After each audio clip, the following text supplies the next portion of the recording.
네, 이제 또 계속해서 문맥설교 기본 강의 3교시 7번째 시간 시작을 하겠습니다. 지금 이 3교시에는 여러분 사건체 본문을 설교 작성하는 데까지 지금 과정을 기본 공부를 하고 있어요. 이 시간에 이제 아주 중요한 시간인데요.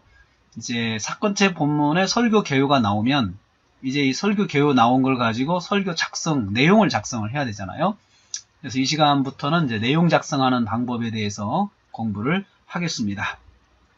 자, 내용을 작성하는 데 있어서 아주 중요한 이제 용어가 하나 있습니다. 그래서 설교 작성하는 데서 중요한 용어인데요. 이 WM이라고 하는 이 용어, WM이라는 것을 말하는 이 중요한 이 핵심 용어인데요. 우리 방법론 할 때 아주 중요하게 생각하는 단어입니다. 이건 무슨 뜻인가 영어의 what meaning의 약자를 우리는 WM이라고 그렇게 표현을 합니다. 무슨 뜻인가? 제가 성경 설교 작성하면서 설교자들이 자기도 모르게 계속해서 질문하는 것이 있어요. 제가 보니까. 그래서 뭐냐면 이게 무슨 뜻이지? 끊임없이 질문하면서 내용을 전개를 하는 것을 봤습니다. 무의식적으로 우리도 질문하죠. 그래서 우리가 행동하는 모든 것들은 무의식적인 그런 질문의 연속이에요. 그래서 설교 작성하는데도 이게 무슨 뜻이지 계속하면서 설교를 작성을 하는 것을 제가 그 행간에 있는 것들을 읽어낸 것이죠. 발견하고 이렇게 WM 무슨 뜻인가 하는 what meaning의 이 약자가 설교 작성하는 데 아주 중요한 방법입니다. 그래서 설교 내용을 작성하는 과정인데요. 설교를 작성하는 요소마다 WM을 대입해서 풀어나가는 걸 말합니다. 그래서 이것이 아주 중요한 방법론인 것을 여러분들이 기억을 해야 합니다. 한번 따라서 하시겠습니까? 무슨 뜻인가? What meaning? WM. 자, 이거 꼭 기억을 하셔야 되겠습니다. 우리가 이제 강화체에서 WM을 또 연구했잖아요. 사건체도 마찬가지로 WM이 아주 중요합니다. 그래서 사건체는 강화체하고 달리 범위를 넓혀서 단위를 해석하는 특징이 있습니다. 그래서 세밀하게도 해석하지만 단위를 넓혀가지고 해석하는 것이 사건체입니다. 그래서 WM이 대입이 되면 다시 한번 우리 공부를 하겠습니다. WM 첫 번째 WM 1 WM이 what meaning 1은 그 단어의 원문을 먼저 보는 거예요. 원문. 구약은 히브리어, 신약은 헬라어, 원문의 단어를 확인을 해야 돼요. 그리고 나서 원어에서 사전을 확인해요. 원어사전을 확인을 해요.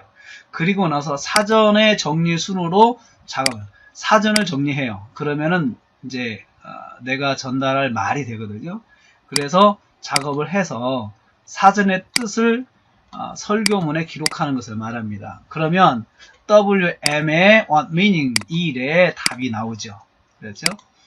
그러면 이제 이 답을 가지고 이제 WM what meaning 2를 이제 질문을 또 합니다. 그래서 쉬운 말로 해석을 해 가는 것이죠. 쉬운 말로 해석을 하는 거죠. 여러분 이때 우리가 조금 더 보충 설명하면 WM what meaning 1에서 히브리어, 헬라어 성경을 보잖아요.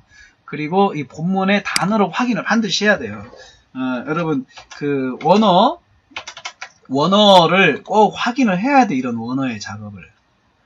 이 원어를 꼭 반드시 보고 프로그램을 통해서 보는 게 여러분 좋습니다. 그리고 또 이렇게 확인하고 나서 그 다음에 여기 이 원어 사전이 있죠. 이 아래 원어 사전 이 단어에 대한 이 뜻이 무엇인지를 확인을 하고 그리고 나서 이 아래 해석이 돼 있잖아요. 해석이 돼 있죠? 이 해석에 돼 있는 것을 중요한 게 종합해서 정리를 하는 거죠. 그럼 WM이 답이 나와요. 그러면 이 WM 답을 가지고 WM2 what meaning 2를 물어봐요. 다시 말하면 무슨 뜻이냐? 그래서 이것을 쉬운 말로 해석하는데 이때 여러분 국어 사전을 보면 참 좋습니다. 이때 우리가 이제 원어 사전에서 찾아온 말을 가지고 다시 쉽게 정리를 해야 되는데 쉽게 정리하려면 어휘가 있어야 돼요. 어휘. 그 단어에 대한 뜻을 표현할 수 있는 어휘가 있어야 되는데 어휘가 부족하잖아요. 그래서 국어사전의 도움을 받는 거예요. 국어사전. 그래서 기억을 꼭 하시고 국어사전을 활용하면 쉽게 전개할 수가 있다는 거죠. 그래서 국어사전은 여러분 한글 프로그램에서 보면은 내장돼 있어요. 내장돼 있어요. 예, 내장돼 있는데 이렇게 사전 모음이 다 돼 있어가지고 한컴사전 이렇게 찾아보면 바로 검색이 돼요. 그래서 이렇게 사전이 딱 나옵니다. 국어사전. 그래서 이렇게 활용을 할 수 있죠. 이렇게 여기서 검색을 하는 거예요. 여기서 내용을 검색을 해요. 검색을 해가지고 사전에 있는 내용을 가지고 이제 정리를 하는 거예요. 그러면 해석한 말을 설교문에 기록하면 WM2, 원미닝2의 답이 나오죠. 원미닝2의 답이 나오죠. 그러면 이것을 가지고요. 원미닝2의 답을 가지고 다시 또 물어봐요. 그걸 물고 원미닝3를 물어봐요. 더 쉬운 말로 기록하는 과정이죠. 다시 말하면 무슨 뜻인가? 이 말이죠. 앞에 있는 말이 다시 말하면 무슨 뜻이냐 해서 이를 위해서 동의어 사전이나 단어의 상상을 동원하면 쉽게 해결할 수 있어요. 동의어를 쓰든가 동의어 사전. 여러분 국어사전 아까 우리 확인했잖아요. 그렇죠? 이 사전에서 보면은 한컴사전에 보면 사랑이라는 단어를 쓰면 여러분 유의가 나오죠. 사랑.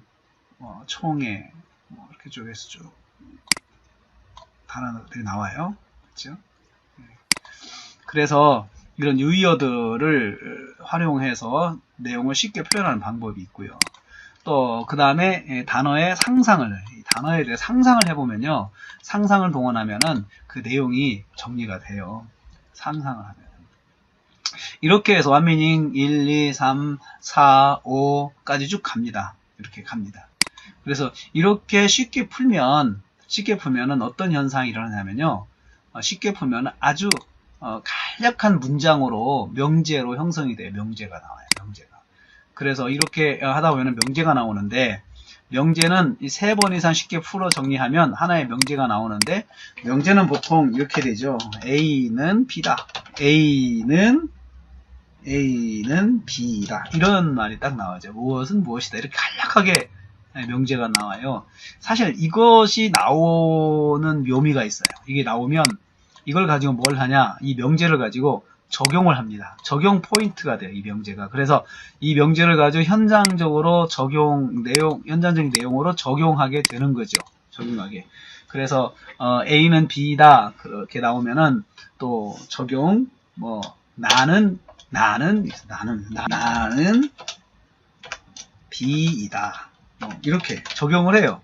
또 우리는 또 거기다가 B이다. 이런 식으로 해요. 또 이렇게 등등등 이렇게 계속 적용을 해볼 수가 있거든요. 여러분. 이렇게 이게 바로 명제입니다. 명제가 나오고 적용이 나오죠. 그래서 제가 설교문들을 분석을 해보니까 거의 이런 흐름을 가지고 있어요. 그래서 명제를 잘 만들어낸 설교가 아주 적용을 잘 되는 것을 봤어요. 자, 그런데 여러분 해석의 대상이 인명일 경우에는 원어를 보면 사람 이름이잖아요. 이렇게 하나님, 바울, 빌립보, 성도들 이런 거죠. 이런 빌립보 성도들 이런 것은 사전에 원어를 보는 게 큰 의미가 없어요. 왜냐하면 인명사전에 대해서 이것은 인명사전을 봐야 돼. 이런 게 인명사전을 통해서 해석을 하되 본문과 우선적으로 가까운 내용 중 우선적으로 중요한 내용을 기록해요. 다 기록하지 말고 가까운 내용 그리고 중요한 내용을 우선적으로 기록을 해요. 그렇게 하고 나서 원미닝 1, 2, 3을 대입을 하면 내용도 인명에 대한 내용도 쉽게 풀이를 할 수가 있습니다. 자, 이렇게 해서 원미닝을 시작하는 겁니다. 자, 원미닝을 꼭 기억하시기를 바라겠습니다. 다음 시간에 계속해서 이제 구체적으로 한 번씩 해 보겠습니다. 다음 시간에 뵙겠습니다.